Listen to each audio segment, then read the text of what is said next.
Minggu Paskah ke-6, 14 Mei 2023, dalam kalender gerejawi, masa raya kebangkitan dan penampakan Kristus dalam warna putih. Kebenaran yang sejati. Filipi 3, ayatnya yang ke-10 hingga 12. Hari Minggu, 14 Mei, kita sudah ada pada hari ke-134, Minggu ke-20, Minggu Paskah Tuhan Yesus yang ke-6 dalam tahun 2023. Mari kita memperhatikan fokus pelayanan pembaruan GKI pada triwulan kedua, bulan April, Mei, Juni tahun 2023. Pembaruan hubungan berdasarkan kasih Kristus di antara sesama manusia sebagai mitra Allah yang ekumenis, pluralis, dan inklusif dengan dasar firman Tuhan dari Filipi 3 ayat 10 hingga 12. Untuk terus menggelorakan kebenaran yang sejati merupakan bagian dari pembaruan atas yang tidak sejati. Surat Paulus kepada jemaat di Filipi ditulis ketika ia berada dalam penjara di Roma. Pemberitaan Injil yang dilakukan oleh Rasul Paulus dianggap mengganggu ketertiban kota Dan menganjurkan kebiasaan yang menurut pendakwa tidak halal bagi orang Romawi untuk menerima dan mempraktekannya. sekalipun terpenjara. Namun, Rasul Paulus menunjukkan bahwa Injil yang diberitakannya tidak pernah dapat dipenjarakan. Kebenaran sejati yang disampaikan dalam Injil tidak pernah dapat dipenjarakan dan tidak pernah memenjarakan manusia. Rasul Paulus menyampaikan itu dengan berani, sekalipun ia berada dalam penjara karena ia sendiri mengalaminya. Ia mengalami bagaimana sesungguhnya sesudah menerima Injil, ia sungguh-sungguh mengalami kemerdekaan Dan akan terus merdeka sampai menerima panggilan surgawi dari Allah dalam Kristus Yesus. Ia mengalami dan membuktikan bahwa Injil membebaskan orang dari kesempurnaan palsu Dan membawa orang pada kebenaran yang sejati. Hanya Injil yang memberitakan kesempurnaan sejati, karena hanya Injil yang mengandung kebenaran sejati, yaitu kebenaran karena kepercayaan pada Kristus yang akan bangkit dari antara orang mati. Itulah sebabnya, sekalipun Rasul Paulus terpenjara, ia tetap berpegang pada kebenaran sejati, yaitu Yesus Kristus, Tuhan kita, yang adalah sang kebenaran sejati itu, Dan tetap menegaskan kepada khususnya orang-orang yang sudah menerima Injil agar tidak goyah. Selamat menghayati Minggu Paskah ke-6 dalam masa raya, kebangkitan, dan penampakan Tuhan Yesus Kristus. Tuhan Yesus memberkati.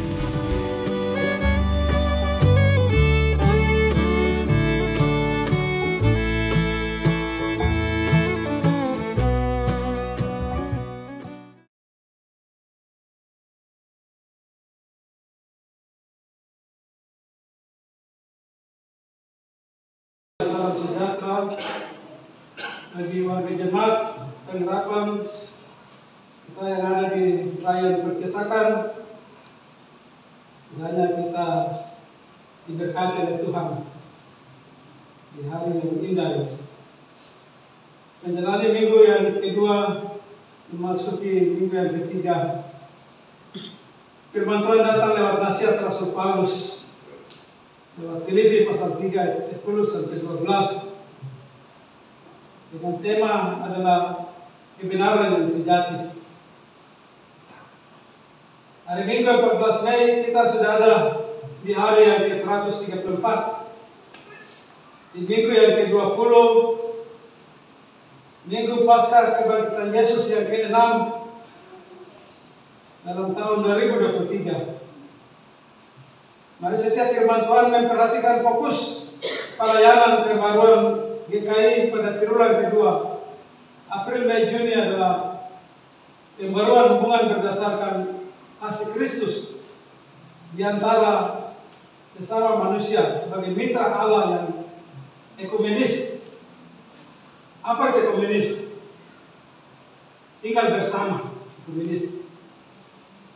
dalam satu rumah, suami istri, keponakan, anak mantu apa, tinggal bersama terus, tinggal dalam kasih sayang. Kasih Kristus tinggal dalam diri mereka sehingga mereka memelihara kasih itu. Tidak untuk mendendam, aku benci, tidak boleh ada perkelahian, itu namanya dengan ekumenis. Setiap firman Tuhan dengan menyadarkan kita bagaimana tinggal bersama. Binatang yang berkarakter jadi satu kali di satu kandang, mereka yang pertama mengejar lama-lama dan tinggal sama-sama. Ayam bisa ada di pundak anjing di berpapak, harimau bisa main-main di kerak, apalagi manusia. Ekumenis.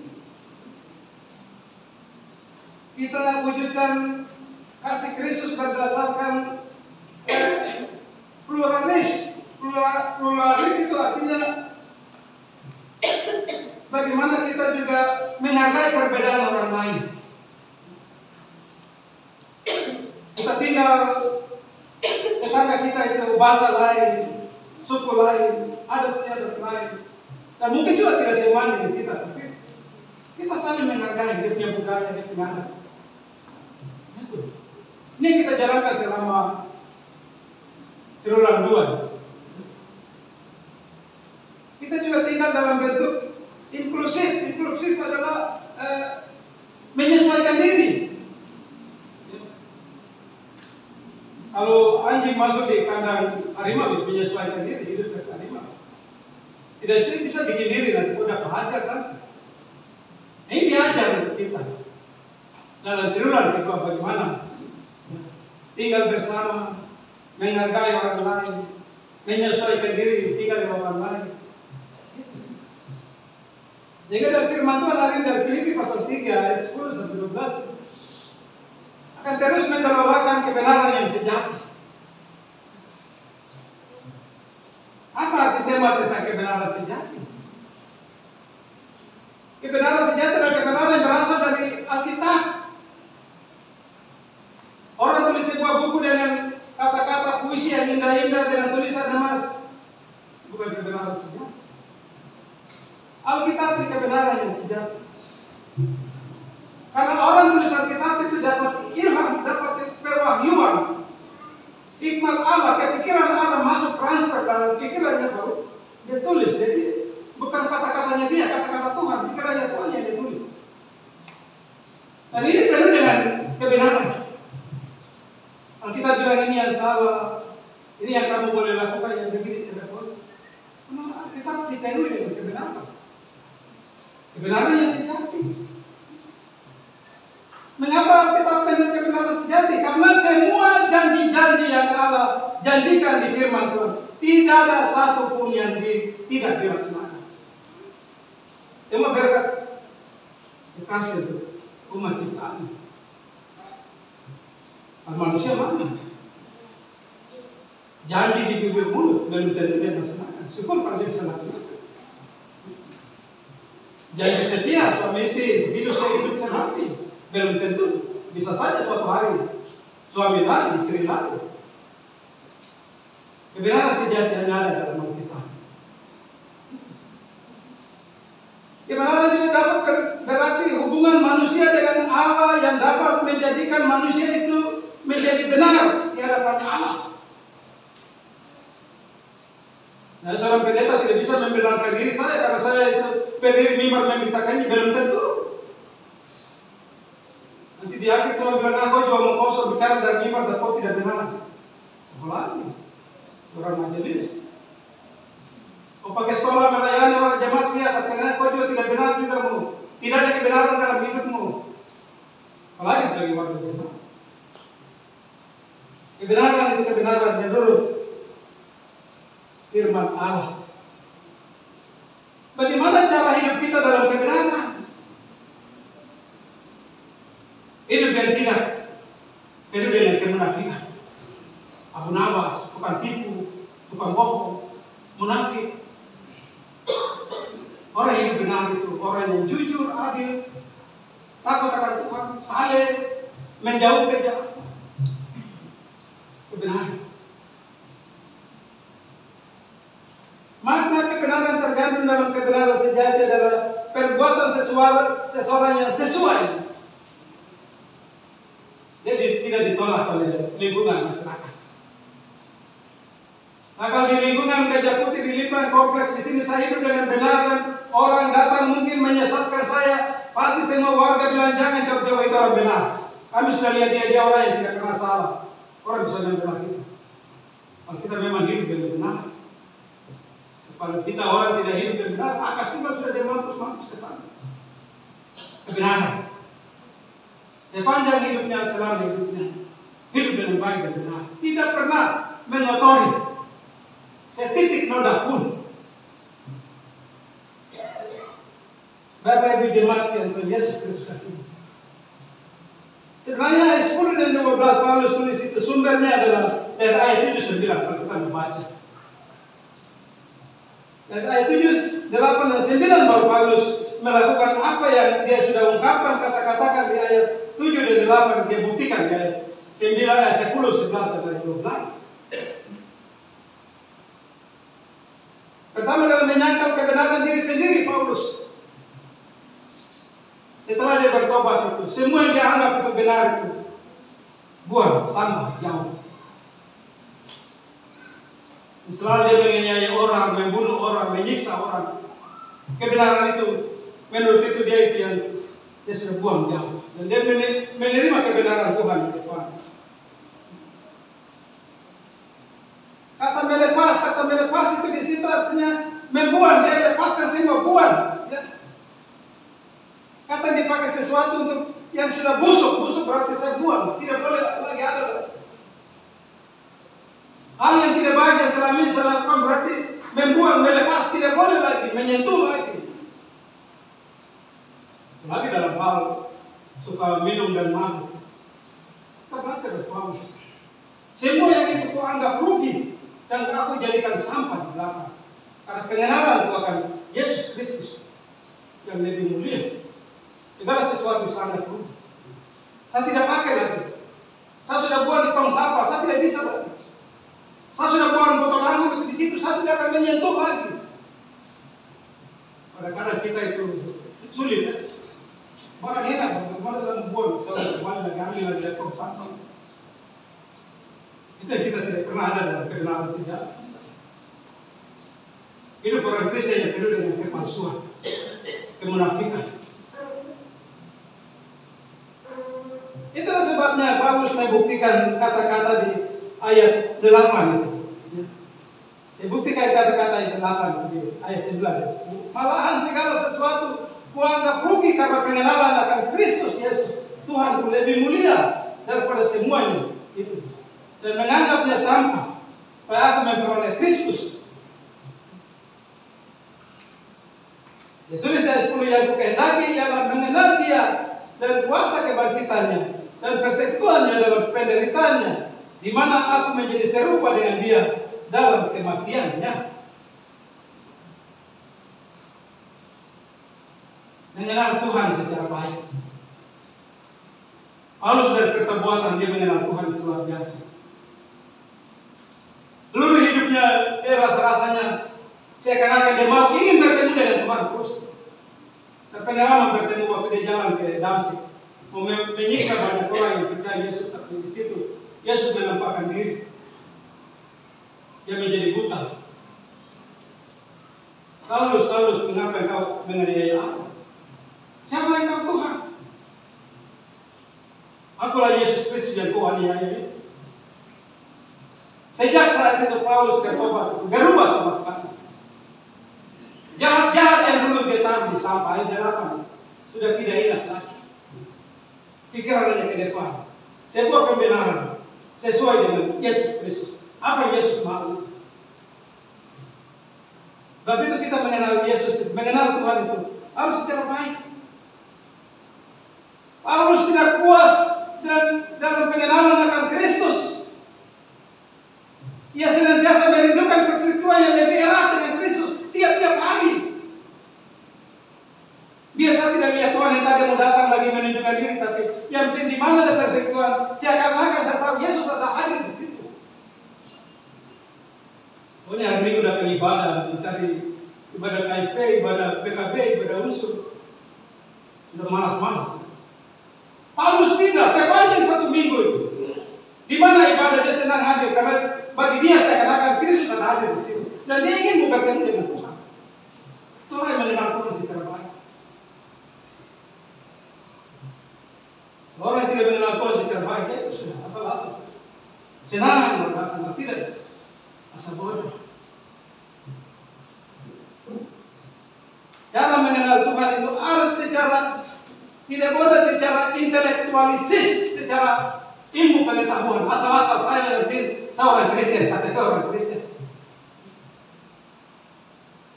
Saya tahu Allah itu Allah pencipta langit dan bumi. Yesus adalah Tuhan dan Juru Selamat. Roh Kudus adalah penolong. Yang penting tahu itu cukup. Tidak, mengenal langsung secara dekat. Membangun sebuah hubungan relasi dengan Tuhan. Macam penginjil Bapak almarhum Pauli Berwahyu. Kenal betul-betul Tuhan. Siang dia tidak ada makanan, pagi dia berdoa, Tuhan, saya sudah makan pagi, tapi siang saya tidak ada makanan. Enak saja, Tuhan siang suruh orang lain bawa makanan, kayaknya bubuk yang tinggal itu. Dia kenal Tuhan secara baik. Dia susah dan minta, dan Tuhan kasih. Karena dia sudah membangun sebuah hubungan relasi dengan Tuhan. Dia susah, dia tinggal minta saja. Kalau kita juga membangun sebuah hubungan relasi dengan Tuhan, kita tinggal minta saja.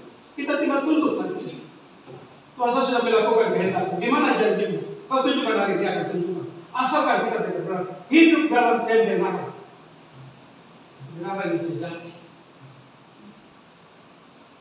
Cara bagaimana supaya kita bisa mengenal Tuhan di tengah-tengah dunia yang tua? Orang mengenal Tuhan tiap pagi dia bersyukur. Waktu bangun pagi, lihat matahari terbit.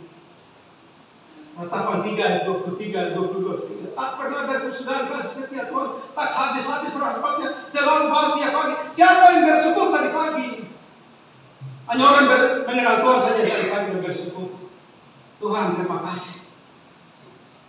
Kalau kita tidak mengenal Tuhan, ya bangun jangan. Mandi habis pegang ke gereja jam 6 pagi. Kita tidak mengenal Tuhan secara baik. Itu mengenal Tuhan secara baik. Andalkan dia dalam hidup. Kita tidak ada apa-apa. Malam kita lewati karena dia. Orang mengenal Tuhan secara baik, dia selalu membangun sebuah doa yang tidak pernah tiap hari dia lalai dengan doa. Pagi, siang, sore, petang, malam. Dia benar tahu sebuah hubungan komunikasi dengan Tuhan. Seakan-akan saya berdoa, Tuhan ada di depan saya dan saya sedang berbicara dengan dia. Orang mengenal Tuhan. Kalau kita apa? Satu hari juga mungkin bisa tidak pernah berdoa. Dan bangun pagi sampai tidur malam. Besok kan begitu. Orang Kristen yang tidak mengenal Tuhan. Orang Kristen mengenal Tuhan, dia tahu dirinya siapa dia. Bangun dan dia berdoa. Mengenal Tuhan itu tiap hari baca firman Tuhan. Bukan hari Minggu pendeta bilang baru hari ibadah KSP. Pelayan majelis bilang baru mari kita baca dan hari ini baru baca. Tidak. Tiap hari dia baca firman. Merenungkan firman itu. Orang mengenal Tuhan secara baik. Orang hidup dalam kebenaran. Hal yang kedua adalah mengenal kuasa kebangkitannya. Kuasa apa? Kuasa Tuhan yang membangkitkan Kristus waktu mati di kubur yang batu terguling sendiri. Kuasa itu, Paulus ingin mengenal itu. Pada kuasa itu yang akan membangkitkan dia pada waktu kalau dia punya tubuh sudah habis dikubur di tanah jadi tanah liat jadi debu sudah hancur, tapi kuasa itu yang akan membangkitkan dia. Firman Tuhan minggu kemarin kebangkitan tubuh. Tuhan akan membangkitkan sebuah tubuh dalam bentuk yang lain sesuai dengan kehendak Tuhan. Kalau kita punya roh dan jiwa yang sudah ada duluan di surga itu, datang menyatu dengan tubuh itu. Kita lengkap sebagai sebuah utuh. Paulus menghidupkan kuasa itu. Waktu dia mati pun juga kuasa itu yang membangkitkan dia. Itulah sebabnya dia berhidupkan hidup dalam kebenaran. Murid-murid kenal Yesus pada saat Yesus bangkit. Waktu Yesus belum masih mengajar, mereka belum mengenal apa tujuan Yesus membangkit mereka. Tapi setelah kebangkitan Kristus baru mengenal ini tujuan Yesus bawa Tuhan itu untuk itu. Makanya mereka rela mati-mati. Karena mereka mengenal Tuhan secara baik. Kita tidak mengenal juga orang bawa parang karena di leher komiko saya atau tidak. Pasti kita mengalah. Karena takut jiwa kita terancam. Bapak Ibu jemaat yang Kristus kasih. Mengenal Tuhan adalah mengenal persekutuan dalam penderitaannya. Demi Kristus saya hidup menderita sebagai orang Kristen sejati.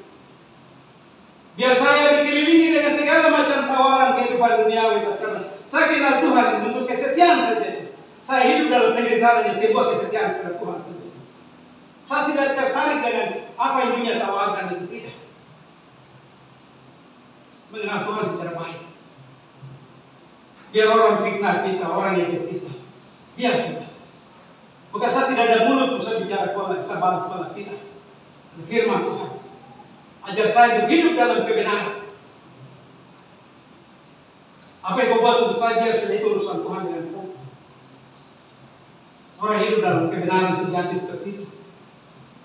Mereka rela menderita.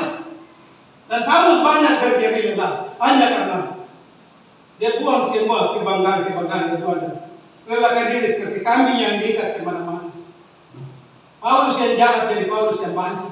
Hanya karena sebuah kebenaran untuk Yesus.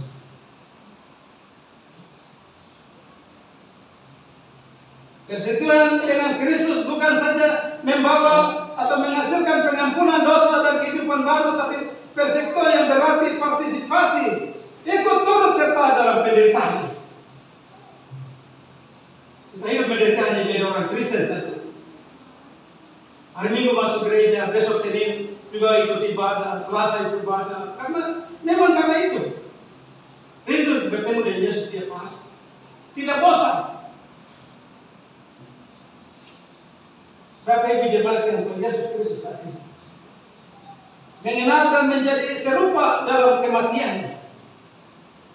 Apa yang dimaksud dia? Mengenal dan menjadi serupa dalam kematian Yesus. Paulus tulis dalam Galatia pasal 5:24, bahkan siapa menjadi milik Kristus Yesus, ia telah menyelipkan daging dengan segala hawa nafsunya dan keinginan. Hanya rela untuk Yesus itu, saya matikan semua hal-hal yang dunia pujuk itu. Saya matikan semua. Hidup saya ini sebuah perubahan tiap hari, berubah hidup yang baru. Saya sudah tidak lagi ikut ambil bagian dengan apa yang dunia tawarkan. Saya matikan. Karena semua kesalahan saya dia sudah matikan di kayu salib sana. Dia sudah kasih mati. Berarti tidak boleh lagi dalam diri saya itu mengundang masuk lagi segala macam dosa kejahatan. Yesus sudah tanggung semua di kayu salib. Hidup saya persembahkan adalah hidup yang hanya untuk kemuliaan bagi Tuhan. Dari ujung rambut sampai ujung kaki. Sehari-hari kita wajib mati kepada diri sendiri, kepada dosa, kehidupan lama yang menurut pemikiran kita itu benar, harus dibuang. Ini bagus menurut saya, tidak apa-apa ini. Saya itu, kalau Irman ada pemikiran begitu, buang. Minta Roh Kudus kasih pikiran yang bagus supaya Roh Kudus yang menuntun kita, memimpin kita.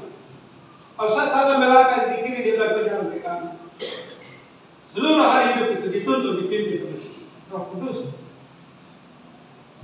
Di ayat 11 luar biasa kata-kata Rasul Paulus. Ini arti dari ayat 8 itu dijawab di ayat 12, ayat 11.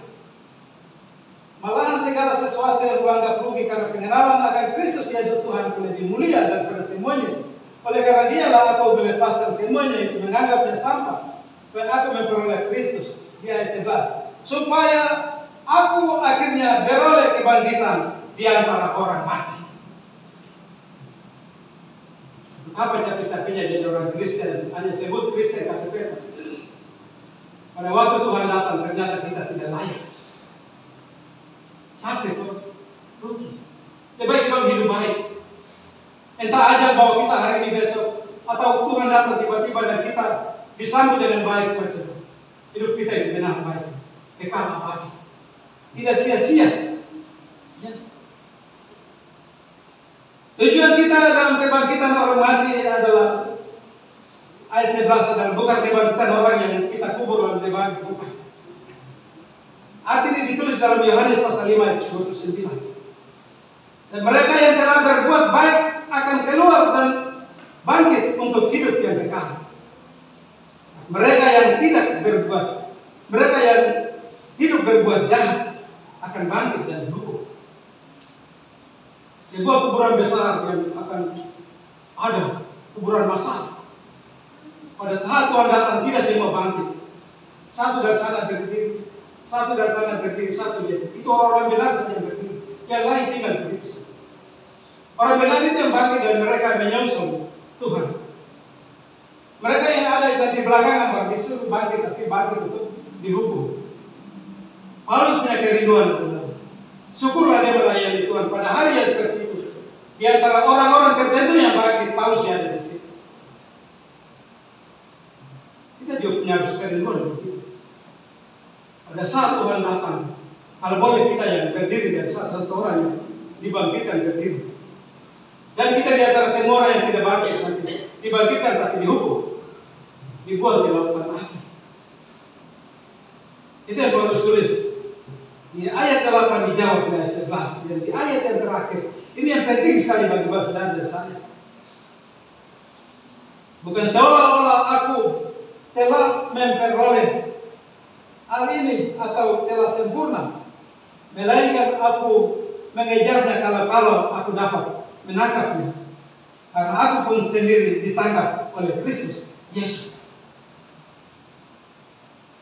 Hal penting dari ayat 12 adalah ditangkap dan menangkap. Paulus menyadari kenapa Kristus tangkap dia. Karena Kristus panggil dia, memanggil dia untuk sebuah misi yang memberitakan firman kepada orang-orang yang tidak percaya kepada Tuhan. Berarti dia juga harus punya tugas untuk menangkap orang lain. Tidak hanya dia hanya mengajar saja, tidak menangkap orang lain. Tugas yang sama diberikan kepada Bapak dan saya hari ini dengan firman Tuhan. Ditangkap dan menangkap. Kalau Tuhan menangkap kita dalam persekutuan orang Kristen yang sejati di jemaat Rayon Gajah Putih, maka tugas kita adalah menangkap orang lain supaya gereja ini penuh. Menangkap orang lain yang tidak pernah masuk gereja. Suami saja yang rajin gereja, tapi istri ada di mana? Istri yang rajin gereja, tapi suami dan anak-anak ada di mana? Tugas Bapak Saudara yang dengan firman ini menangkap mereka. Perintah firman Tuhan hari ini. Seperti Paulus sudah lakukan. Karena dia menangkap saya, dia tangkap saya, maka sekarang saya juga menangkap orang lain. Dan firman ini datang bagi kita juga. Kita juga tugas kita adalah menangkap orang lain. Betapa sukacita surga ketika Bapak Saudara bisa bawa seorang yang jauh dari persekutuan ada di dalam persekutuan surga bersukacita. Nah, kita juga dapat nilai kredit poin 1 Tuhan. Paulus bilang dalam 1 Korintus 9 ayat 16c, celakalah aku kalau aku tidak memberitakan firman Tuhan. Tuhan, kau hukum saya, kau kutuk saya, kau kasih mati saya kalau dari bibir mulut tidak pernah memberitakan firman untuk orang lain. Seorang bapak yang tidak pernah ajar firman, sibuk saja urusan kerja, tidak pernah ada waktu yang ajar anak-anak dengan istri tentang firman Tuhan. Celaka, Paulus bilang. Hari ini banyak sibuk saja, tidak ada waktu untuk duduk kasih nasihat anak-anak dengan firman Tuhan. Tugas kita mengajar keluarga dulu, baru kita mengajar keluar. Di tempat kerja, di tempat bisnis, di tempat pasar-pasar, di mana memberitakan firman. Paulus bilang celaka. Mulut itu tidak pernah saya memberitakan firman. Kadang-kadang kita malu untuk memberitakan firman kepada orang lain. Malu. Filipi pasal 3 yang mengingatkan kita. Banyak hal yang kita lakukan. Pembenaran, penting sekali. Paulus tulis dalam pasal 9 ayat 27, tetapi aku melatih tubuhku dan menguasainya seluruhnya supaya saya sudah memberitakan Injil. Aku sendiri pun tidak ditolak. Untuk apa saya jadi pendeta bicara firman dari sini, tapi pada akhirnya pendeta kok tempat di sebelah kiri kawanan dong kami di Kristi. Untuk apa saya majelis yang rajin setia, ternyata tidak ada pembenaran, akhirnya kopnya kelompok bagi kami di sana. Untuk apa Bapak Ibu warga jemaat yang setia orang Kristen sejati, tapi ternyata dalam pembenaran Tuhan ternyata kita juga hidup tidak benar, kelompok di sana.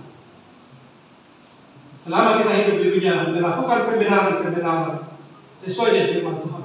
Mari, terimalah sukacita. Masuklah dalam sorak seraya. Masuklah dalam kehidupan yang kekal. Langit yang baru, bumi yang baru telah tersedia bagi kamu yang setia. Firman Tuhan minggu lalu, jeripaya tidak sia-sia, bukan jeripaya dalam waktu tertentu. Saya jadi pendeta, saya jadi majelis, saya jadi pengurus unsur, bukan. Kesetiaan seumur hidup dari saya kecil sampai dengan saya tua rambut putih. Setia menjadi orang Kristen sejati baru. Ketika Tuhan datang, jeripayamu kau tidak sia-sia. Itu maksud firman Tuhan. Bukan dalam waktu tertentu. Sepanjang umurmu, sepanjang hidupmu, setia hidup dalam kebenaran-kebenaran. Jeripayamu tidak sia-sia. Waktu sangkakala Allah bunyi, tidak sia-sia kau jalani. Apa yang menjadi penerapan firman ini bagi kita memasuki minggu yang baru? Kehidupan orang Kristen adalah sebuah perlombaan. Hidup yang kau jalani dengan banyak penderitaan, banyak kesusahan itu sebuah perlombaan. Hanya orang yang setia saja yang dalam perlombaan yang bisa masuk finish. Orang lari kilometer 10.000 kapal, ribuan orang lari tapi yang masuk finish saja 1-2 saja. Dan begitu juga dalam kehidupan kita, iman kita. Nah, kita setia, jemaat ini kita dulu setia, maka kita semua yang di gereja juga masuk di garis finish. Nah, kalau kita setia hanya berapa orang saja masuk finish, lain kita tahu berjalan kemana. Kalau kita ikut serta dalam perlombaan, renungkan. Perlombaan itu mulai dengan Kristus dan berakhir juga dengan Kristus. Perlombaan yang indah. Saya mulai dengan percaya pada Yesus. Waktu saya akhiri juga dengan tetap percaya Yesus. Waktu yang akan mengukur itu. Kalau bagi bapak ibu orang tua mungkin tidak setia, tapi mungkin di anak-anak kita cucu-cucu bisa tidak setia. Menyangkal Kristus. Dan dia memilih keyakinan yang lain, bisa menyangkal. Tapi firman Tuhan mau bilang bahwa kita harus awali dengan Kristus, akhiri juga dengan Kristus. Kata-kata ini waktu yang mengukur. Baik pribadi kita, orang tua maupun anak-anak kita, nanti menjadi cucu. Menyangkal Kristus itu murtad. Tidak diterima lagi di surga. Bila kita bawa persembahan apapun, tidak diterima, murtad karena berdosa terhadap tubuh dan darah Tuhan yang tercurah di bukit Golgota. Berdosa sekali. Kalau kita murtad, menyangkal Tuhan Yesus, lari dari iman yang sesungguhnya. Ajar anak-anak kita. Jadi Kristen setia sampai mati. Jangan jual Kristus. Jangan perdagangkan Kristus. Sebab kita ada beberapa hal yang harus menjadi kekuatan-kekuatan bagi kita. Dan ada perubahan-perubahan. Kebenaran sejati adalah memperoleh Kristus, mengenal Dia dan mengikuti dengan setia. Kebenaran sejati bukan soal teori tentang Tuhan, tentang pengalaman tentang Tuhan.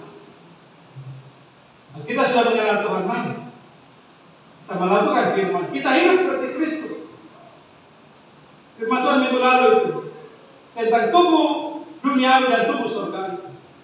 Kita semua dan memiliki tubuh duniawi karena kita hidup di dunia. Tubuh yang nanti binasa, tubuh yang nanti hancur. Tapi mari di tengah-tengah tubuh dunia itu kita memiliki tubuh surgawi. Tubuh yang tidak bisa kita kotori dengan dunia dengan segala perkara. Kebenaran sejati mengubahkan manusia dari dalam, mengubahkan pola pikir, kata-kata, mulut, kelakuan, sifat. Itu kebenaran. Merubah sekali seperti Paulus. Yang dulu saya sudah jadikan sama. Mari tiap orang merenungkan ini. Adakah dalam diriku yang tidak benar? Mari hari ini kita buang. Jadikan sama. Undang Roh Kudus bertata dalam diri dan hidup kita. Kebenaran sejati menuntut setiap orang sampai pada akhirnya bangkit dari antara orang mati dan masuk dalam hidup kekal bersama Yesus Tuhan kita. Fokus ke depan adalah tidak boleh mengulangi kehidupan masa lalu. Nafsu ingat. Banyak orang ke depan tak masih ingat kenangan masa lalu. Ingin mau ke depan tak masih lihat ini yang enak ini. Aduh, ini sulit saya tinggalkan, tidak boleh. Buang seperti Paulus. Pengenalan pakai Kristus Yesus semua sangat rugi, kotor. Saya sudah buang di bak sampah. Saya tidak boleh ambil kembali. Kalau ambil kembali saya sudah tidak bisa ada dengan Kristus. Mari kita berlari kepada satu tujuan. Kau tidak tahu kapan Tuhan datang. Kita berlomba berlari dengan kebenaran Tuhan. Paulus bilang, di mana saya terus berjuang memberitakan Injil sampai kalau saya punya nafas tidak ada, disitulah tugas saya selesai. Hidup dalam dunia manusia jadi orang Kristen sejati. Entah Tuhan datang, entah ajar kita, disitulah tugas kita dalam mempertahankan kebenaran ini selesai. Demikian jiwa kita tidak akan sia-sia. Jerih payah kita tidak akan sia-sia. Kita memperoleh surga yang kekal abadi. Dan itu adalah kerinduan Paulus dan kerinduan setiap orang yang hidup dalam kebenaran. Tuhan memberkati kita dengan firman-Nya. Amin.